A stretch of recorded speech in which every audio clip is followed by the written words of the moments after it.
Ano ang ibig sabihin ng salitang disiplina? Mahalaga ba ito sa buhay mo bilang mag-aaral sa Sisters of Mary School Adlas Inc? Paano mo ito maisa sa katuparan? Good day, grade 7 students. Nandito tayo para sagutin ang mga tanong na iyan. Kaya, sit back, relax, and listen. Sa ngayon pa lang ay nais kong isipin ninyo na ang disiplina pala ay maituturing na isang magandang regalo para sa sarili, sa pamilya at sa bayan dahil susi pala ito para lumigaya ang iyong buhay. Bakit? Dahil sa pamamagitan nito ay makakamit mo ang mga bagay na makapag-aangat sa kondisyon ng iyong pamilya at maabot ang mahalagang pangarap mo sa buhay. Gusto mo? Sige, patuloy nating kilalanin ang salitang disiplina at kung paano mo ito maisasagawa. Alam mo ba na bilang mag-aaral sa Sisters of Mary School Adlas Inc. ay may mga bagay na inaasahan sa iyo? Sige, alamin natin. Una, inaasahan na gawin mong modelo si Inang Maria ang Birhen ng mga Dukwa bilang mabuting halimbawa ng pagiging simple, kawanggawa, pasasalamat at kagalakan. Dahil kasama natin si Mama Mary, huwag tayong mayabang, madamot o malungkutin. Gusto ni Inang Maria, happy ka. Pangalawa, inaasahan sa iyo na gawin mong halimbawa si Father Aloysius Schwartz o Father Al in short. Kilala mo ba siya? Aba oo, dahil lagpas isang buwan ka na dito sa paaralang itinayo niya. Pero, masasabi mo bang kilala mo siya kung hindi ka marunong manalangin, magsakripisyo, maging malinis, at maglingkod sa mahirap at Diyos? Huwag kang mag-alala dahil may pag-asa habang nandito ka upang lubos mong makilala si Father Al bilang halimbawa ng panalangin, sakripisyo, kalinisan, kahirapan at paglilingkod sa Diyos. Pangatlo, inaasahan ka na makipag-ugnayan sa paraang Kristiyano. Paano? Sa pamamagitan ng paggalang, pagsunod at pagiging matulungin kina Mother Sisters, kapwa mag-aaral, guro at ibang tauhan ng paaralan. Pang-apat, inaasahan sa iyo na masaya mong sundin kaagad ang schedule sa pagdarasal, pag-aaral, pagtatrabaho at paglalaro. Dito sa school ni Father Al, hindi din talaga bagay sa isang gwapong batang katulad mo ang nakasimangot sa oras ng pagdarasal, pag-aaral, pagtatrabaho at paglalaro. Hindi ba't dapat happy lang tayo sa lahat nating ginagawa? Panglima, maging masigasig sa pagsunod sa mga patakaran at regulasyon ng paaralan. Mahalaga ang pagsunod sa simpleng patakaran para maging maayos ang daloy ng ating pang-araw-araw na gawain at layunin. Tingnan mo ang paligid mo. Nag-iisa ka lang ba? O marami tayo? Marami tayo. Masaya kapag lahat kayo ay magtatagumpay araw-araw at mangyayari iyan kapag masigasig ang bawat isa sa pagsunod sa mga patakaran. Pang-anim, inaasahan na ugaliin mo ang mga bertud ng katotohanan, hustisya at kawanggawa. Paano? Ano ang gagawin mo kapag may nakita kang bagay na hindi sa iyo? Siyempre, isasauli mo ito sa may-ari o di kaya'y ibigay mo ito sa iyong mother sister o school principal. Ano ang gagawin mo kung may nakita kang hindi mabuting ginagawa? Siyempre, iwasto mo ang hindi mabuting gawa at kung ayaw tumalikod sa masamang ginagawa ay tahimik lamang at walang nakakalam na isumbong mo ito kay mother sister para makapagbigay siya ng gintong paggabay. Anong gagawin mo kung may nangangailangang dormmate o classmate mo? Siyempre, tulungan mo siya sa abot ng iyong makakaya. Pampito, inaasahan sa iyo na magpasalamat sa lahat ng natanggap mo mula sa kawanggawa ng Sisters of Mary family at mga donors. Ang pagkain natin sa araw-araw, Ang mga regalo na natanggap ninyo noong birthday ninyo, last August 15, mga libro, TV, mga laruan, at lahat-lahat ng nakikita natin dito ay bigay lamang ng may mga ginintuang puso. Kaya, don't forget to say thank you always ha. Sige nga, practice kayo. Tumingin sa batang nakaupo sa kaliwa, magsabi ng, "Salamat po." Tumingin kay sister at magsabi ng, "Thank you, sister." Tumingin sa langit at magsabi ng, "Maraming salamat, Lord Jesus." Pangwalo, bilang nagsipagtapos, patuloy na isabuhay ang mabuting asal at pananampalataya na natutunan sa paaralan at makipag-ugnayan sa samahan ng mga nagsipagtapos sa Sisters of Mary School. Halimbawa, balang araw matapos kayong mag-graduate dito ay huwag kalimutan ang mabubuting bagay na natutunan ninyo at sumali na din kayo sa mga gawain ng alumni. Ngayon mga kids, kung babalikan natin ang tanong na ano ang ibig sabihin ng salitang disiplina, may maisasagot na ba kayo? Tama ang nasa isip mo bata. Ang disiplina pala ay ang masigasig na pagtupad sa mga bagay na inaasahan sa iyo bilang mag-aaral ng Sisters of Mary School Adlas Inc. 8 bagay ang inaasahang gawin mo. Kung tinutupad mo ang bawat isa sa araw-araw, ay masasabi nating may disiplina ka. Ngayon naman ay siguro magkwentuhan na muna tayo tungkol sa mga patakarang may kinalaman sa attendance o pagpasok sa school. Tuwing Lunes ng umaga ay may tinatawag tayong flag ceremony at kung Biyernes ng hapon naman ay may tinatawag tayong flag retreat. Kailangan dumalo ang lahat. Sa ngayon, dahil sa pandemya, ay pansamantalang ipinagliliban muna natin ang mga seremonyang ito. Alam ba ninyo na 8:00 ang oras ng pasok sa umaga at 1:00 naman sa hapon ay kailangang pumasok sa silid-aralan ng 10 minuto bago pumatak ang mga oras na nabanggit. Opo, pumasok na sa classroom 10 minutes before time. Bago magsimula ang klase sa umaga ay meron tayong prayer. At sa pagkatapos naman ng klase sa hapon ay meron tayong closing prayer. Kaya taimtim na magdasal ang lahat. Ano ang gagawin kung dahil sa hindi inaasang pangyayari ay hindi pa nakarating sa classroom si teacher? Ang gagawin ay pumunta si class president sa opisina ng principal at ipaalam na walang gurong dumating. Laging humingi ng paintulot sa teacher kung nais lumabas sa classroom habang nagkaklase pa lang.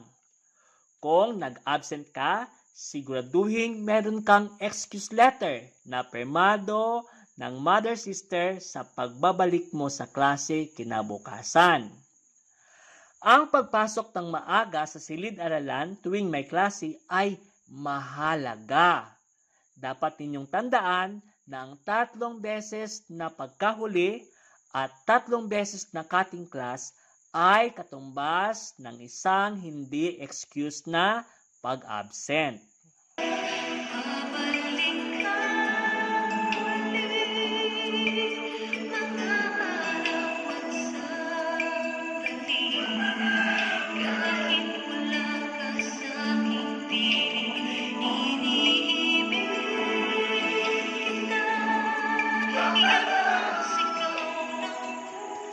Ayan, sabi ni Regine Velasquez ay may babalikan muli. Kaya babalikan muli natin ang tanong na ito. Ano ang ibig sabihin ng salitang disiplina? Ang ibig sabihin ng disiplina sa puntong ito ay ang pagsunod sa mga patakaran sa attendance o pagpasok sa school. Kung pinapahalagahan mo ang mga bagay na ito ay may disiplina ka. Ayan, siguro nasumpungan nyo na ang salitang decorum. Sa tuwing marinig nyo ang salitang ito, ang dapat nyong isipin na ito ay pag-uugali na naaayon sa mabuti at pagiging wasto. Kaya sa maraming beses, maririnig nyo si teacher na nagpaalaala na please maintain decorum. Ibig sabihin, patuloy na isaalang-alang ang mabuti at wastong pag-uugali. Ngayon naman ay iisa-isahin ko ang mabuti at wastong pag-uugali na inaasahan sa bawat isa sa inyo. Number 1, maging magalang at maagap sa pag-uugali sa lahat ng oras. Number 2, maging malinis at disente sa pananamit at itsura. Number 3, tularan ang pag-uugali na maayos, mabuti at may dignidad. Number 4, isuot ang tamang uniforme. Number 5, isuot ng maayos ang ID at ipaalam sa class advisor ang pagkawala ng isang ID para mapalitan kaagad. Number 6, maging maingat sa paggamit ng mga pasilidad sa paaralan upang hindi madungisan o masira ang mga ito. Number 7, ihanda ang permadong excuse letter kung lumiban sa klase dahil sumali sa ibang activity. Number 8, maging responsable para palitan o bayaran ang nasirang gamit ng school dahil sa kapabayaan. Number 9, iwasang gumala-gala o tumambay sa kung saan-saang lugar sa oras ng klase. Number 10, iwasang magkalat sa kung saan man sa campus. Number 11, iwasang taguin o angkinin ang isang bagay na nakita o napulot lamang. Number 12, iwasan ang pagsusulat o pagguhit ng anumang hindi magagandang salita, figura o karikatura sa anumang mga libro, bulletin board, pisara, upuan, dingding, at sa iyong mga personal na bagay. Number 13, iwasang subukan ang anumang uri ng alak o nakalasing na inumin, ipinagbabawal na gamot at sigarilyo. Number 14, iwasang pumasok sa mga bakanting silid-aralan kung hindi pinahintulutan. Number 15, iwasan ang mga chismis o magbigay ng nakakahiyang pahayag laban sa pagkatao ng ibang mga mag-aaral o sinumang tauhan ng paaralan. Number 16, iwasang gumawa ng mga kilos na maaaring magpakita ng kawalang halaga sa paaralan. Number 17, iwasang lumikha ng anumang nakakagambala o nakakaistorbong ingay. Number 18, iwasan ang pag-akyat sa mga bintana, bakod o iba pa. Number 19, umiwas sa anumang pangingikil o pag-utang sa sinumang tao. Number 20, iwasang magdikit o gumawa ng mga anunsyo na walang pahintulot. Number 21, iwasang magdala ng matulis na bagay tulad ng kutsilyo, blades o pick. Number 22, huwag pakialamanan o paglaruan ang mga dekoryenting gadget, panel o pasilidad.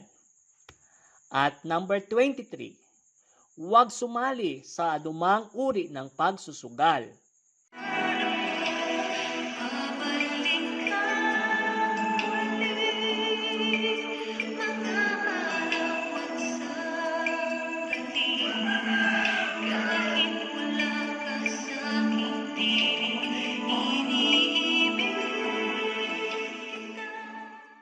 Oo, alam niyo na ang mangyayari. Ano ang ibig sabihin ng salitang disiplina? Ang ibig sabihin ng salitang disiplina ay ang pagyakap ng decorum sa lahat ng oras o ang pagsasabuhay ng mabuti at maayos na pag-uugali.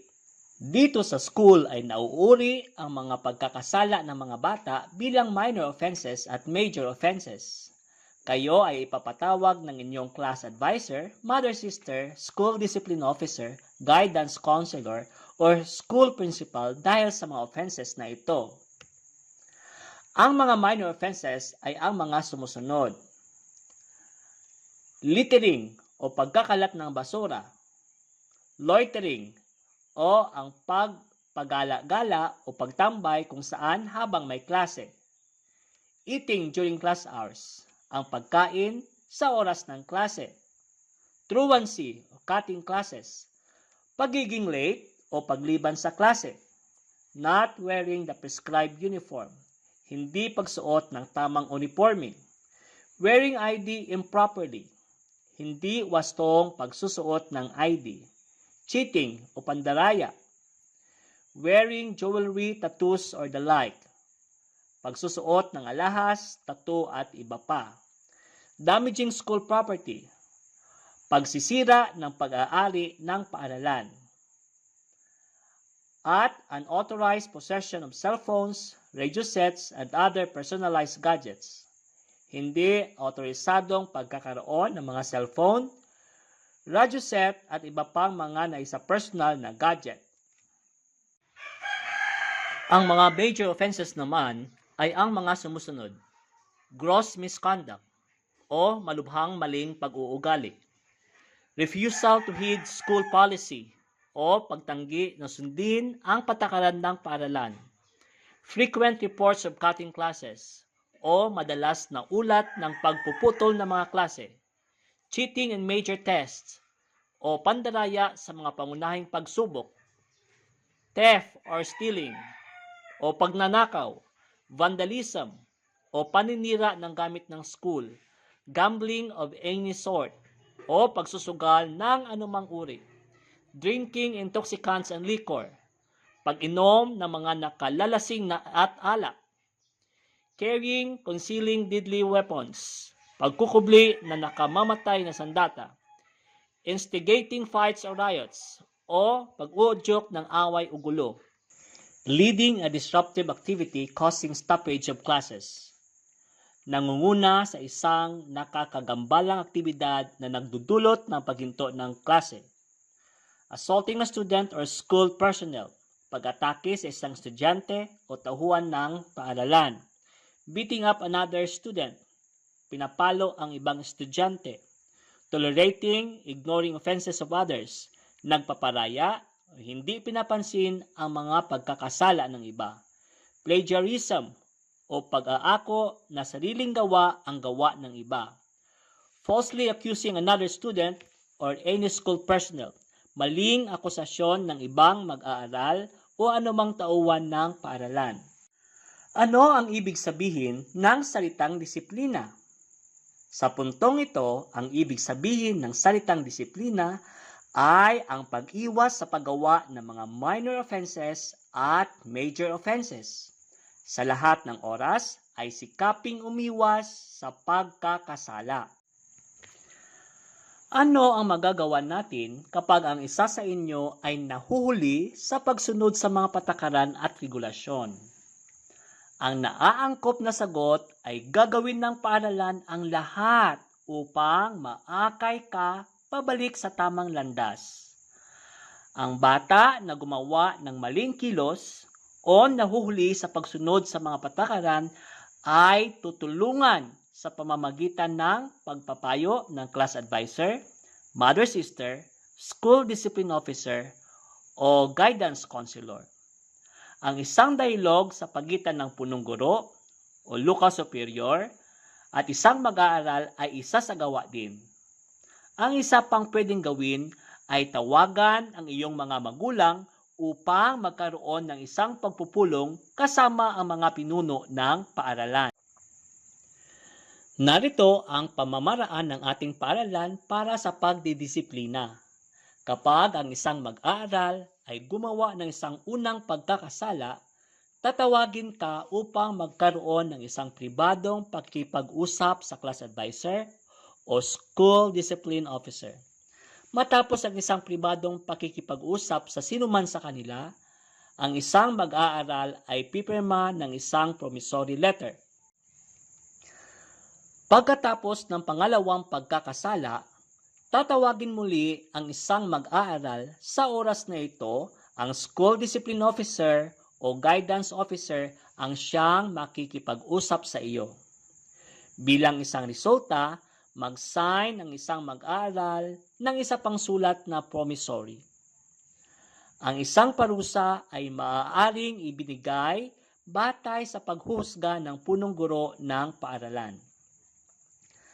Sa pangatlong pagkakasala, ang mag-aaral ay magkakaroon ng isang pagpupulong kasama ang school discipline officer o guidance counselor na pagkatapos ay pipirmahan niya ang isang sulat na promissory na may sanction o parusa depende sa paghuhusga ng punong guro ng paaralan.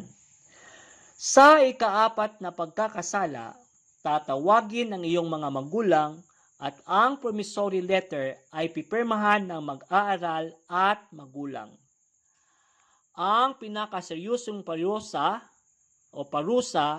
ay maaaring mailapat ay ang pagpapaalis o pagpapadala ng mag-aaral pabalik sa kanilang bahay kapag ang ikalimang pagkakasala ay nagawa.